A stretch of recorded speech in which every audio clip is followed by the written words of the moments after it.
ছেলে যদি আতা না পায়, মেয়ে কেন চারা না পাবে? এটা নাকি বৈষম্যতা। মেনে নিলাম, ভাই বোন 50-50 ভাগ। আগে একটা কাজ করতে হবে, সেটা কি? ইলমুল ফারায়েজ বলতে কোন মানুষ মারা গেলে সম্পদ বন্টনের জ্ঞান। ইলমুল ফারায়েজ আল্লাহ কোরআনে পাকের মধ্যে যাদের সম্পদ বন্টন করে দিয়েছেন, আসহাবে ফারায়েজ যাদেরকে বলা হয়। আসহাবে ফারায়েজ 12 জনের মধ্যে 4 জন পুরুষ, 8 জন মহিলা।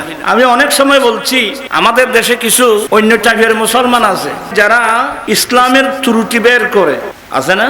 অনেক মহিলা আছে, নাম দিয়েছে প্রগতিবাদী, আমি নাম দিয়েছি দুর্গতিবাদী। টকশুতে বসে বসে আলেমদের বিরুদ্ধে উল্টা সিধা কথা বলে, যে মেয়েদেরকে আমার রাসূল বেশি ভালোবাসতেন, ওই ধরনের মেয়েদের মধ্যে অনেক মেয়ে নষ্ট হয়ে গেছে। ওয়ালিজ যাকারে মিসলু হাফজুল উনসায়াইন, আল্লাহর বিধান হলো 2 মেয়ে মিলে যার সম্পদ পাবে সে সম পরিমাণ সম্পদ ভাইয়ে পাবে। কি মানে? ভাই 8 আনা পাবে, 2 বোন মিলে 4 আনা, 4 আনা কত?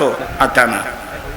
অর্থাৎ 2 বোন মিলে যা পাবে, ভাই একজন ভাই তার সমপরিমাণ পাবে।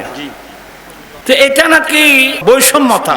ইনি বাবার ছেলে, ইনি বাবার মেয়ে, বেশ কম এতটুকু। ছেলে যদি আতা না পায়, মেয়ে কেন চারা না পাবে? ওই টকশুতে বসে বসে তো অনেকে এগুলো সাপোর্ট করে, টু দা পয়েন্ট, যাদের কাছে কোরআন সুন্নাহর কোনো জ্ঞান বলতে নেই। আমি এক সময় বলছিলাম যে ভাই আটা না পাচ্ছে, বোন কত পাচ্ছে? 4 আনা পাচ্ছে। এটা যদি বৈষম্যতা হয়, আপত্তিকর হয়, তো আমাদের দেশে একটা ধর্ম আছে, হিন্দু ধর্ম, এটা সনাতনী ধর্ম বলে। এটা হিন্দু এটা কোনো ধর্ম না। এই ধর্মের মধ্যে যারা আছে দেখবেন যে বাবা যদি মারা যায়, সমস্ত ওয়ারিশ ছেলেরা, মেয়েরা 1 পয়সাও পায় না। আমি বলছিলাম যদি মেয়েদের জন্য যদি প্রাণ জ্বলে একটা কাজ করো, তো হিন্দু মেয়েরা তো 1 পয়সাও পায় না, তোমরা তাদের বিষয়ে কিছু বলো, আমরাও তোমাদেরকে সহযোগিতা করব। কিন্তু আমার ধর্মের মধ্যে আমার বোন তো আমার অর্ধেক পাচ্ছে, তুমি এটা নিয়ে কথা বলছো কেন? যাদের জ্ঞান নাই ওরা তো বল। আমি বললাম যে আসহাবে ফারায়েজ কয়জন? 12 জন, যাদের সম্পদ আল্লাহ নিজে বন্টন করে দিয়েছেন কোরআনে পাকের মধ্যে। ওখানে দেখবেন যে পুরুষ হলো কয়জন? 4 জন, মহিলা কয়জন? 8 জন। এখন কিভাবে বৈষম্য এখানে এসে গেল? এটা ঠিক করেন, পারবেন? আল্লাহ যেটা দিয়েছেন এটা ইনসাফ, এটাই নীতি। মুসলমান কাকে বলে? আল ইসলাম গর্দন নেহাদান বাতাআত।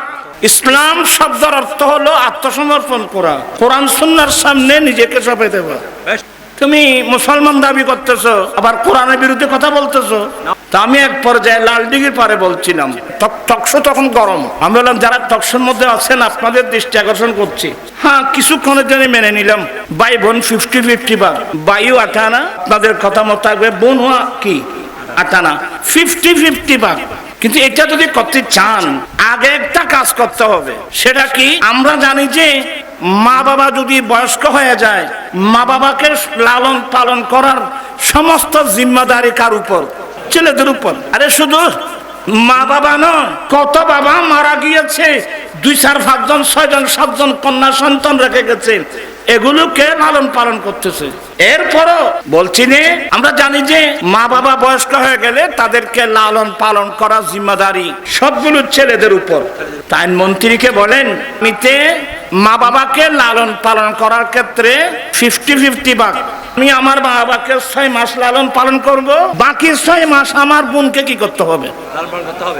তো এটা আগে আইনটা করতে পারেন কিনা দেখেন। আর এটা যদি করতে পারেন, অটোমেটিক 50-50 হয়ে যাবে, ভাগ হয়ে যাবে। এক পয়েন্টে টকশো, তারপর থেকে কি তারপর দিন শেষ, টকশো চলে গেছে। আল্লাহ যেটা কানুন দিয়েছেন, এই কানুনকে মেনে নেওয়াটা মুসলমানের কাজ। मैं तो बीमारे नबी हूँ। MBN TV একটি ইসলামিক ইউটিউব চ্যানেল।